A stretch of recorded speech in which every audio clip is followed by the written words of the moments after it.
Hello दोस्तों, welcome to AWS API gateway series once again. आज का वीडियो एक माइलस्टोन होने वाला है क्योंकि अभी तक हमने जो कुछ बनाया था वो मॉक API यूज़ करके बनाया था। हार्ड कोडेड रिस्पॉन्सेज थे, कोई रियल बैकएंड नहीं था। आज पहली बार हम एक रियल API बनाएंगे जो एक रियल लैम्डा फंक्शन से बात करेगा। तो हम रिक्वेस्ट भेजेंगे, लैम्डा में प्रोसेसिंग होगी और फिर हमें रिस्पॉन्स वापस मिल जाएगा। यानी कि पूरा का पूरा एक serverless workflow, live working which can be tested in your browser. इसमें हम HTTP टाइप की API बनाएंगे। इस सीरीज़ की पिछली वीडियोस में हमने REST APIs के जो 4 बॉक्सेस होते हैं उनके बारे में पढ़ा था। हमने HTTP API और REST API के बीच में डिफरेंसेस भी डिस्कस करे थे। HTTP API REST API के मुकाबले लगभग 70% सस्ती होती है। इसमें लेटेंसी भी कम होती है, अप्रॉक्सीमेटली 60%, यानी कि रिस्पॉन्स फास्टर मिलता है। और HTTP API में काफ़ी सारे फीचर्स जो हमें REST API में मिलते हैं वो यहाँ नहीं मिलते, ये हम ऑलरेडी डिस्कस कर चुके हैं। HTTP API के 3 बिल्डिंग ब्लॉक्स होते हैं। तो सबसे पहला है राउट्स। राउट होता है आपकी HTTP मेथड और URL पाथ का कॉम्बिनेशन, जैसे कि गेट स्लैश प्रोडक्ट्स। इसमें गेट आपका HTTP मेथड हो गया और स्लैश प्रोडक्ट्स हो गया आपका URI। HTTP APIs का जो दूसरा बिल्डिंग ब्लॉक है वो है इंटीग्रेशंस। इंटीग्रेशन डिफाइन करता है कि जो हमारा राउट है वो किस बैकएंड से कनेक्टेड है और रिक्वेस्ट को कैसे भेजना है। HTTP APIs multiple integration types को सपोर्ट करते हैं, जैसे कि लैम्डा फंक्शंस, कोई पब्लिक HTTP URL, VPC के अंदर के कोई प्राइवेट रिसोर्सेज, या फिर डायरेक्टली AWS के सर्विसेज जैसे कि SQS या फिर इवेंट ब्रिज। हर राउट का एग्जैक्टली एक ही इंटीग्रेशन होता है, यानी कि एक ही बैकएंड होता है। तीसरा कंपोनेंट है स्टेजेस। स्टेजेस बिल्कुल वैसे ही हैं जैसे हमने REST API के केस में पढ़े थे। स्टेज एक डेवलपमेंट एनवायरनमेंट होता है, जैसे कि आपका डेव स्टेज हो गई, प्रॉड स्टेज है, प्री प्रॉड या फिर स्टेजिंग स्टेज हो गया। हर स्टेज का अपना एक अलग URL होता है। Unlike REST APIs, HTTP API में एक स्पेशल स्टेज भी होती है, दैट इज $default। जैसे हमने देखा था ना कि जब भी किसी स्टेज का हमें URL एक्सेस करना है तो उस स्टेज पे हम क्लिक करते थे, उसके बाद फिर हमें उसका URL मिल जाता था। उस URL में भी स्टेज का नाम होता था। तो ये जो $default वाली स्टेज है, इसमें जो URL है उसमें स्टेज का नाम नहीं होता। HTTP API में अनलाइक REST APIs आपको ऑटो डिप्लॉय का फीचर भी मिलता है, यानी कोई भी चेंज करो वो ऑटोमेटिकली लाइव हो जाता है, अलग से डिप्लॉय नहीं करना पड़ता। तो ठीक है, अब हम प्रैक्टिकल करके देखेंगे। चलते हैं AWS कंसोल पर। तो हम आ गए हैं अपने AWS कंसोल पर। तो सबसे पहले मैं यहाँ पर सिलेक्ट करूँगा लैम्डा ऑप्शन। तो मैंने लैम्डा ऑप्शन सिलेक्ट किया। अगर आपने कोई लैम्डा फंक्शंस पहले से बनाए होंगे तो यहाँ पर उन लैम्डा फंक्शंस की लिस्ट आपको दिखेगी। तो मैं अब क्लिक करूँगा क्रिएट फंक्शन पर। क्रिएट फंक्शन हम सिलेक्ट करेंगे ऑथर फ्रॉम स्क्रैच, क्योंकि मैंने अब लैम्डा का जो फंक्शन है वो पहले से लिखा हुआ है। इसका कोड आपको मेरे गिटहब पे भी मिल जाएगा। ओके, तो अब हम इसका फंक्शन का नाम लिखते हैं। रन टाइम में हम सिलेक्ट करेंगे कि हमने कौन सी टेक्नोलॉजी, कौन सी लैंग्वेज में हमने लैम्डा फंक्शन लिखा है। तो मैंने ये पाइथन में लिखा है तो मैं इसमें पाइथन सिलेक्ट करूँगा। बाकी सारी चीज़ें हम एज इट इज़ रहने देंगे। अब मैं क्रिएट फंक्शन पे क्लिक करूँगा। तो ये है आपका लैम्डा फंक्शन का कंसोल। हमने लैम्डा फंक्शन का नाम रखा था माई लैम्डा बैकएंड। ठीक है, इसमें हम नीचे स्क्रॉल करते हैं तो हमें यहाँ पर ये टैब्स मिलती हैं। तो इसमें ये जो हमारी कोड वाली टैब है, इसको यूज़ करके हम यहाँ पर अपना लैम्डा का कोड लिख सकते हैं। तो मैंने अपना लैम्डा का कोड पहले से लिखा हुआ है, वो मैं कॉपी कर लेता हूँ और यहाँ पर इस कोड को हम यहाँ पे रिप्लेस कर देते हैं। कोड में चेंजेस करने के बाद या फिर यहाँ पर पूरा कोड बेस चेंज करने के बाद यहाँ पर डिप्लॉय बटन क्लिक करते हैं। ओके, तो हम जैसे देख सकते हैं कि successfully updated function my lambda backend. तो इसमें हम पहले थोड़ा सा देख लेते हैं कि आखिर ये फंक्शन करता क्या है। इस फंक्शन कोड को मैं अपने VS कोड में ओपन करता हूँ।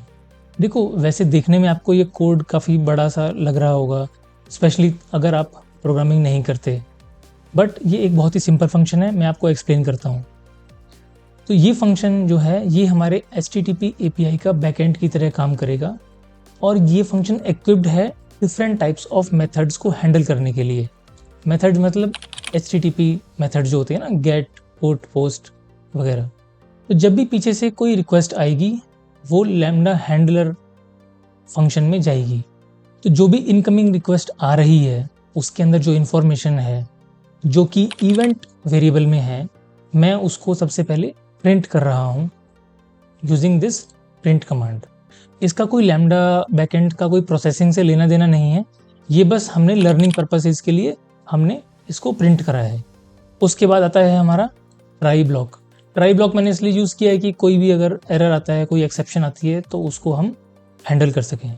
इसमें सबसे पहला काम जो हम करेंगे वो होगा, जो भी हमारी रिक्वेस्ट आ रही है उस रिक्वेस्ट का HTTP मेथड हमें फाइंड आउट करना है कि ये क्या रिक्वेस्ट गेट मेथड से आई है या फिर क्या ये पोस्ट रिक्वेस्ट है या फिर ये एक डिलीट रिक्वेस्ट है या किसी भी अलग टाइप की है।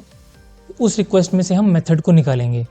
तो ये चीज़ मैं आगे आपको करके दिखाऊंगा कि इवेंट जो है वो किस तरीके से आता है और उसके अंदर किस तरीके से डेटा और या फिर मेथड जो है हम फाइंड आउट कर सकते हैं। अभी फ़िलहाल के लिए इतना समझ लो कि हम HTTP मेथड को एक्सट्रैक्ट कर रहे हैं।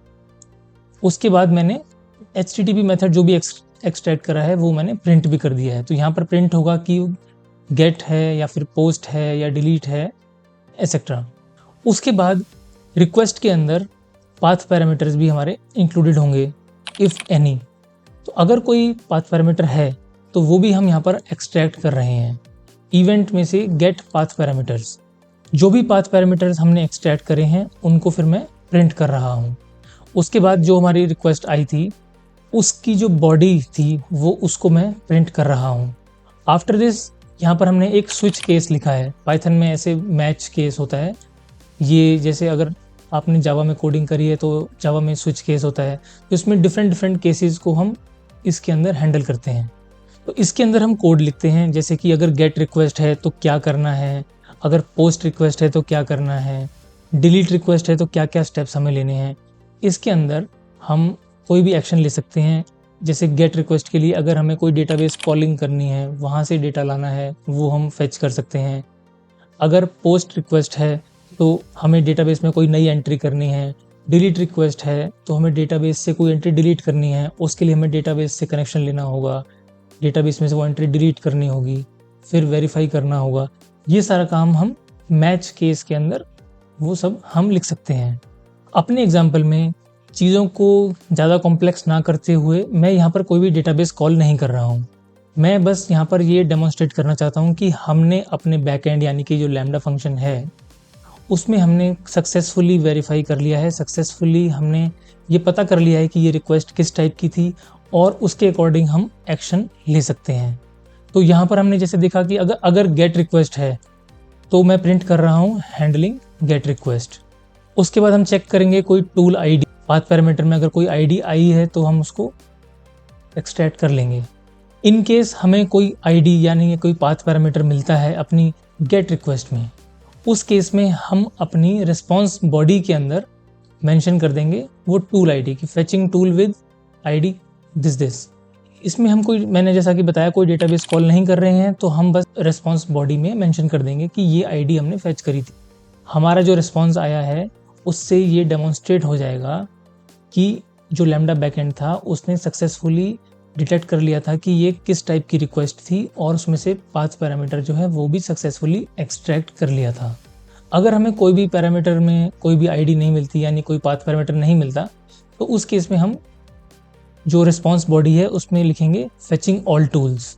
अगर पोस्ट रिक्वेस्ट है तो हम मैसेज बॉडी में जो जो हमारी बॉडी रिस्पॉन्स बॉडी जो हम बना रहे हैं उसका जो मैसेज है उसमें हम सेट करेंगे टूल क्रिएटेड सक्सेसफुली, यानी पोस्ट रिक्वेस्ट थी, उसमें कुछ डेटा था, वो हमने डेटाबेस में ऐड करना था। यहाँ पे डेटाबेस नहीं है तो बस हम यहाँ पर नकली में लिख देंगे कि tool created successfully. Similar lines में हमने पुट मेथड और डिलीट मेथड को भी हैंडल करा है।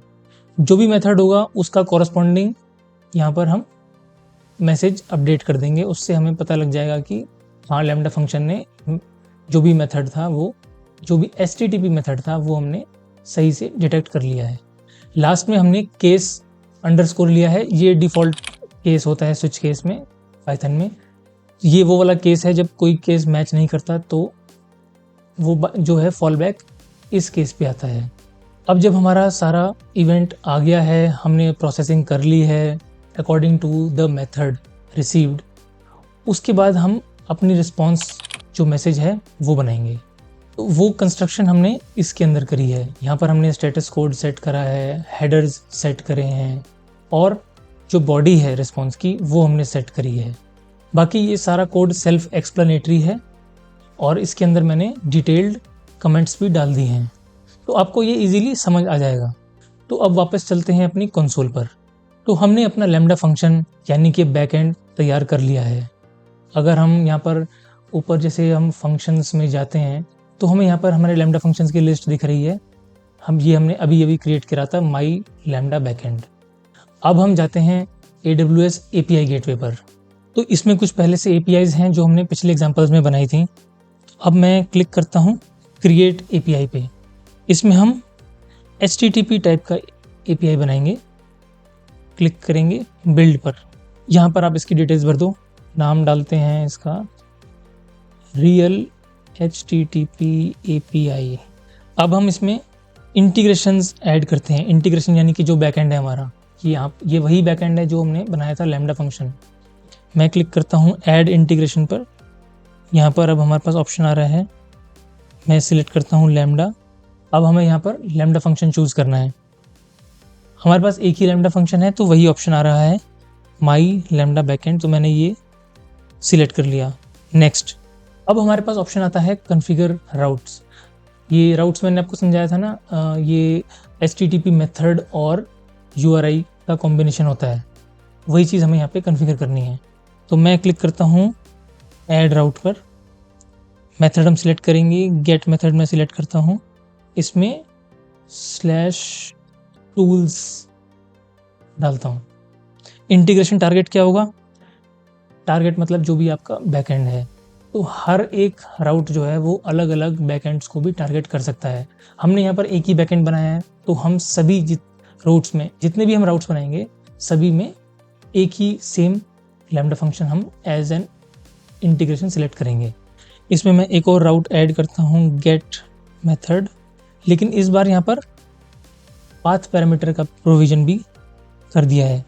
इंटीग्रेशन टारगेट माई बैकएंड ऐड राउट, अब पोस्ट मैंने ऐड करा है। सिमिलरली मैं और बाकी के राउट्स कॉन्फ़िगर कर देता हूँ। तो मैंने यहाँ पे सारे राउट्स जो हैं कॉन्फ़िगर कर दिए हैं। अब मैं क्लिक करता हूँ नेक्स्ट। तो जैसा कि मैंने बताया था HTTP API जब हम क्रिएट करते हैं तो 3 चीज़ें इसमें मेन होती हैं। पहला आपका होता है इंटीग्रेशन यानी कि बैकएंड क्या है, फिर हम राउट्स कॉन्फ़िगर करते हैं और तीसरा है स्टेजेस। स्टेजेस वही हमारी डेव है, प्रॉड स्टेज, जो जैसा REST API में होता था वैसा ही। लेकिन मैंने बताया था कि इसमें एक स्पेशल स्टेज होती है $डिफ़ॉल्ट वाली स्टेज, तो हम यही वाली सिलेक्ट करेंगे और इसमें हम ऑटो डिप्लॉय का फीचर जो है इसको भी हम ऑन रखेंगे। इससे ये फ़ायदा होगा कि कोई भी चेंजेस आप करोगे वो ऑटो डिप्लॉय हो जाएंगे, आपको अलग से डिप्लॉय करने की ज़रूरत नहीं होगी, चेंजेस ऑटोमेटिकली लाइव हो जाएंगे। अब हम क्लिक करते हैं नेक्स्ट। अब इसको रिव्यू कर लो, सारी चीज़ें हमने ठीक करी हैं। Yes, create, okay. सो हमारा जो HTTP API है वो सक्सेसफुली क्रिएट हो गई है। ये सारे हमने मेथड्स इसमें कॉन्फ़िगर करे थे। तो मैं जाऊंगा अपनी API पर और यहाँ पर हम देख सकते हैं इसका इन्वोक URL। आप नोटिस करो कि इस इन्वोक URL में कहीं भी स्टेज का नाम नहीं आया। जैसे हमने REST API में देखा था ना, डेव या प्रॉड आता है, ऐसा इसलिए है क्योंकि हमने यहाँ पर यूज़ करा है $डिफ़ॉल्ट स्टेज। इसमें यहाँ पे स्टेज का नाम नहीं आता। तो मैं इस इन्वोक यूआरएल को यहाँ ब्राउज़र में टेस्ट करता हूँ। तो हमें आउटपुट मिला मैसेज नॉट फाउंड। ये इसलिए क्योंकि हमने यहाँ पर कोई यूआरआई यूज़ नहीं करा था। तो मैं अब टूल्स ऐड करता हूँ, एंटर। देखा, इसमें हमने कोई पैरामीटर यानी कि पाथ पैरामीटर पास नहीं करा। तो ये एक गेट रिक्वेस्ट है जिसमें कोई भी पाथ पैरामीटर नहीं है। ये केस हमने अपने लैम्डा फंक्शन में हैंडल करा था, उसमें फेचिंग ऑल टूल्स हमने कॉन्फ़िगर किया था। ये सब हो कैसे रहा है, एक बार ये जानने के लिए वापस से लैम्डा वाले कंसोल पे चलते हैं। तो मैं गया अपने लैम्डा फंक्शन पर, माई लैम्डा बैकएंड, इसमें मैं गया मॉनिटर सेक्शन पर। हम यहाँ पे लॉग्स देखने के लिए मॉनिटर सेक्शन पे गए हैं, अपने फंक्शन के लॉग्स देखेंगे। ओके, उसके बाद अब हमारे पास ये ऑप्शन आ रहा है व्यू क्लाउड वॉच लॉग्स। मैं इस पर क्लिक करूँगा, लॉग स्ट्रीम्स हमें दिख रही हैं। इसमें यहाँ पर हमारे लॉग्स हैं। लॉग्स वही हैं, जब लैम्डा फंक्शन चलता है तो कुछ लॉग्स जनरेट होते हैं। इसमें कुछ डिफ़ॉल्ट लॉग्स भी आते हैं, और हमने अगर कोई लॉगिंग स्टेटमेंट लगाई है या कोई प्रिंट स्टेटमेंट लगाई है, वो भी हमें यहाँ पर इसका आउटपुट दिख जाएगा। तो मैं क्लिक करता हूँ इस पर। तो देखो, हम यहाँ पर अपने जो फंक्शन जो हमारा कॉल हुआ था उसके लॉग्स देख सकते हैं। तो यहाँ पर काफ़ी छोटा दिख रहा है। मैं एक बार ये सारे लॉग्स को कॉपी करता हूँ और VS कोड में इसको लेकर जाते हैं। यहाँ पर मैंने एक क्लाउड वॉच लॉग्स नाम से एक फाइल बनाई है, इसमें मैं इसको पेस्ट कर देता हूँ और सेव। ठीक है, तो इसमें आप देख सकते हो ये है हमारा रिसीव्ड इवेंट। जो इवेंट हमारा आया था, यानी कि जो भी हमारे पास रिक्वेस्ट आई थी वो हमने यहाँ प्रिंट करी थी। हमने यहाँ लिखा था ना अपने पाइथन कोड में, सबसे ऊपर देखो रिसीव्ड इवेंट कॉलन, और उसके बाद हमने इवेंट हमने डायरेक्ट प्रिंट कर दिया था। तो वही चीज़ यहाँ पर है, ये है रिसीव्ड इवेंट, और ये आपका पूरा इवेंट है। इसमें आपके वर्जन है, राउट का की है। ये हमने राउट यूज़ किया था ना, get/tools। अब देखो पाइथन कोड में हम देखते हैं, हमने जो इवेंट है उसमें से रिक्वेस्ट कॉन्टेक्स्ट हमने एक्सट्रैक्ट किया, उसके अंदर HTTP वाला ब्लॉक हमने एक्सट्रैक्ट किया, और उसके अंदर फिर मेथड। तो हम यही चीज़ एक बार अपने लॉग्स में देखते हैं। सबसे पहले रिक्वेस्ट कॉन्टेक्स्ट को ढूंढते हैं। तो ये हमें मिल गया यहाँ पर रिक्वेस्ट कॉन्टेक्स्ट। जो हमारी रिक्वेस्ट आई थी उस रिक्वेस्ट के अंदर जो भी इन्फॉर्मेशन थी वो मैं आपको स्क्रीन पे दिखा रहा हूँ। उस इन्फॉर्मेशन में एक था रिक्वेस्ट कॉन्टेक्स्ट। रिक्वेस्ट कॉन्टेक्स्ट के अंदर है HTTP। HTTP के अंदर आपको मेथड आपको मिल जाएगा, और पाथ जो आपने यूज़ किया है वो भी मिल जाएगा। तो यही चीज़ हमने अपने पाइथन कोड में एक्सट्रैक्ट करी है, रिक्वेस्ट कॉन्टेक्स्ट, HTTP और फिर मेथड। तो हमने HTTP मेथड को एक्सट्रैक्ट करा था रिक्वेस्ट कॉन्टेक्स्ट के अंडर। HTTP के अंडर जो मेथड है उसकी वैल्यू हमने एक्सट्रैक्ट कर ली, हमें मिल गई। इस केस में हमने गेट रिक्वेस्ट भेजी थी। तो गेट रिक्वेस्ट उसके बाद हम प्रिंट कर रहे हैं HTTP मेथड एक्सट्रैक्टेड, जो भी हमारा HTTP मेथड एक्सट्रैक्ट हुआ है। लॉग्स में चेक करते हैं, नीचे स्क्रॉल करते हैं, HTTP मेथड एक्सट्रैक्टेड गेट, बिल्कुल सही। हमने इसके अंदर कोई भी पैरामीटर नहीं भेजा था, तो पाथ पैरामीटर जो एक्सट्रैक्ट हुआ है वो ब्लैंक है। एक बार चेक करते हैं पाथ पैरामीटर हमने कैसे एक्सट्रैक्ट किया था। उसमें था event dot get path parameters. तो पाथ पैरामीटर्स वाला ब्लॉक हम इसमें सर्च करते हैं कहाँ पर है। इसमें है ही नहीं, पाथ पैरामीटर वाला ब्लॉक इसके अंदर है ही नहीं, यानी इसको ये वैल्यू नहीं मिली। तो इसने एक एम्प्टी पाथ पैरामीटर यहाँ पे लगा दिया। बेस्ड ऑन आवर कोड हमने लिखा है ना यहाँ पे, अगर path parameter is none then use an empty dictionary. Okay, उसके बाद हम एक्सट्रैक्ट कर रहे हैं बॉडी, यानी जो भी हमारे पास रिक्वेस्ट आई है उसके अंदर अगर बॉडी है तो हम वो एक्सट्रैक्ट कर रहे हैं और उसको प्रिंट कर रहे हैं। तो एक बार चेक करते हैं क्या आया यहाँ पर, रिक्वेस्ट बॉडी एक्सट्रैक्टेड नन। ऐसा इसलिए क्योंकि हमने सीधा ब्राउज़र में वो URL हिट किया था और हमने कोई भी बॉडी नहीं भेजी थी। तो ये सारी चीज़ें प्रिंट करने के बाद हम जो भी हमारा मेथड है उसके कॉरस्पॉन्डिंग स्विच केस में जो भी कोड था वो एग्जीक्यूट करेंगे। तो इस केस में हमारी गेट रिक्वेस्ट थी, तो हम प्रिंट कर रहे हैं हैंडल गेट रिक्वेस्ट। तो ये सेम चीज़ हमें लॉग्स में दिखनी चाहिए। लॉग्स में देखते हैं, जी हाँ, हैंडलिंग गेट रिक्वेस्ट, यानी हम जैसा प्लान कर रहे थे, जैसा हमने बैकएंड लिखा था उस हिसाब से हमें यहाँ पर रिस्पॉन्स मिल रहा है।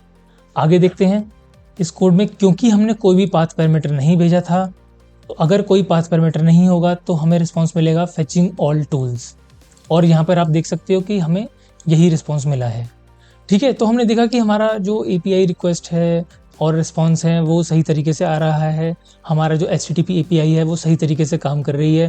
थोड़ी सी मैं इसको और टेस्टिंग करूँगा, इसमें पोस्ट और डिलीट मेथड भी एक बार चला के देखते हैं पोस्टमैन की हेल्प से। तो मैं आ गया हूँ अपने पोस्टमैन पर, मैंने यहाँ पे URL डाल दिया है। एक बार हम गेट रिक्वेस्ट को फिर से इस पर टेस्ट करके देखेंगे। मैंने URL डाला गेट रिक्वेस्ट सेंड, ठीक है। एज एक्सपेक्टेड हमें सही रिस्पॉन्स मिल गया है, हम ऑलरेडी डिस्कस कर चुके हैं। अब मैं यहाँ पर पोस्ट रिक्वेस्ट भेजता हूँ। तो पोस्ट रिक्वेस्ट की जो बॉडी है उसमें मैं कुछ सैम्पल डेटा मैंने एक जेसन फॉर्मेट में ऐड कर दिया है। अब हम सेंड करते हैं, देखा तो हमें रिस्पॉन्स में क्या मिला, tool created successfully, method post request body. ये हमारा रिस्पॉन्स कैसे आया, एक बार हम अपने लैम्डा फंक्शन में वापस से चल के देखते हैं। एक बार मैं इनको साइड बाय साइड आपको दोनों चीज़ें एक साथ दिखा देता हूँ। ये है हमारा विजुअल स्टूडियो कोड, इसके अंदर हमारा पोस्ट जो केस था लैम्डा फंक्शन में, उसमें हम सबसे पहले प्रिंट कर रहे हैं हैंडलिंग पोस्ट रिक्वेस्ट। उसके बाद रिक्वेस्ट के अंदर जो हमने बॉडी भेजी थी हमने उसको एक्सट्रैक्ट करा, रिक्वेस्ट डेटा नाम के वेरिएबल में डाल दिया। ये बॉडी क्या थी जो हमने यहाँ पे भेजा है, आइटम है लैपटॉप और उसका कुछ प्राइस है, ये हमने बॉडी में भेजा था, यही चीज़ एक्सट्रैक्ट हो गई है। और अब हम जो रिस्पॉन्स भेजेंगे उस रिस्पॉन्स में हम ये सेम बॉडी को भेज रहे हैं along with some extra data, जैसे कि मैसेज में मैंने टूल क्रिएटेड सक्सेसफुली, मेथड का नाम जो हमने एक्सट्रैक्ट किया, ठीक है, ये भी मैंने भेज दिया है। तो ये आपका रिस्पॉन्स है कुछ इस तरीके से। अब आपको समझ में आ गया होगा कि हमारा जो पोस्ट रिक्वेस्ट है वो भी सही से हमारा लैम्डा फंक्शन हैंडल कर रहा है। अब एक बार डिलीट रिक्वेस्ट और भेज के देखते हैं। मैंने सिलेक्ट किया डिलीट, इसमें मैं 5 पैरामीटर भी ऐड करता हूँ। सपोज 99 मैंने कोई आईडी डाल दी, send deleting tool with ID 99। ये आप देख सकते हो कैसे आया। डिलीट वाला केस जब हमने हैंडल करा है उसमें हमने 5 पैरामीटर को एक्सट्रैक्ट करा है टूल ID, और फिर हमने यहाँ पर रिस्पॉन्स बॉडी कंस्ट्रक्ट करी है डिलीटिंग टूल विद ID। ये टूल ID जो भी हमने रिसीव करी थी तो वही हमें एज अ रिस्पॉन्स भी वापस मिल गया। 99 हमने भेजा था ऊपर, आप देख सकते हो 99 हमने भेजा था और 99 हमें मिल गया है। तो ये चीज़ भी हमारी ठीक से हैंडल हो रही है। लास्ट बार हम एक बार इसके लॉग्स और चेक कर लेते हैं। किसके लॉग्स, लैम्डा फंक्शन के लॉग्स। तो मैं वापस से क्लाउड वॉच में आ गया, लॉग मैनेजमेंट, ये हमारा लॉग्स हैं, इसमें हमारा लेटेस्ट लॉग स्ट्रीम है ये, इसको मैं जूम करके दिखाता हूँ आपको। तो आप देख सकते हो जो लास्ट हमने एग्जीक्यूट किया था डिलीट रिक्वेस्ट, तो उसका HTTP मेथड एक्सट्रैक्टेड डिलीट है, ये वही स्टेटमेंट्स हैं जो प्रिंट स्टेटमेंट्स हमने डाली हुई थी। पाथ पैरामीटर एक्सट्रैक्टेड है, इसमें अगर आप बॉडी में देखोगे तो देखो पाथ पैरामीटर्स, जब हमने पाथ पैरामीटर्स नहीं भेजा था तो ये वाला ब्लॉक नहीं रिसीव हो रहा था लैम्डा फंक्शन को। इसमें हमने पाथ पैरामीटर्स भेजे हैं तो हमें पाथ पैरामीटर वाला ब्लॉक भी रिसीव हो रहा है। इसी ब्लॉक को हमने यूज़ करके पाथ पैरामीटर्स की वैल्यू अपने लैम्डा फंक्शन में एक्सट्रैक्ट करी है। तो दोस्तों आई होप आपको सारा फ्लो सही से समझ में आ गया होगा। लैम्डा भी आपको मैंने इंट्रोड्यूस करवा दिया है, उसका कोड भी आपको मैंने स्टेप बाय स्टेप एक एक लाइन बाय लाइन मैंने आपको समझाया। तो आज हमने एक रियल लाइव वर्किंग API बनाई जो कि पूरी दुनिया भर से एक्सेसिबल है बिना एक भी सर्वर मैनेज करे। हमने 3 कॉन्सेप्ट्स भी डिस्कस करे, राउट्स, इंटीग्रेशंस एंड स्टेजेस। तो अब मैं आपको एक होमवर्क देना चाहता हूँ। जो एग्जाम्पल हमने बनाया है सेम टू सेम यही एग्जाम्पल आप अपने AWS कंसोल पर, अपने API गेटवे पर इसको रिक्रिएट करने की कोशिश करो। आपको जो कोड है वो तो आपको मेरे गिटहब पे मिल जाएगा, बाकी जो जितने भी स्टेप्स हैं वो सब बहुत ही सिंपल हैं। इन केस अगर आपको कोई इशू आता है तो आप कमेंट बॉक्स में लिखकर आप मुझे बता सकते हैं। अगर कोई रोड ब्लॉक फेस करते हो तो मैं वहाँ पर आपकी हेल्प करूँगा। तो ठीक है, मिलते हैं किसी और वीडियो में। तब तक के लिए कुछ ना कुछ क्रिएट करते रहो और डिप्लॉय करते रहो। Thank you.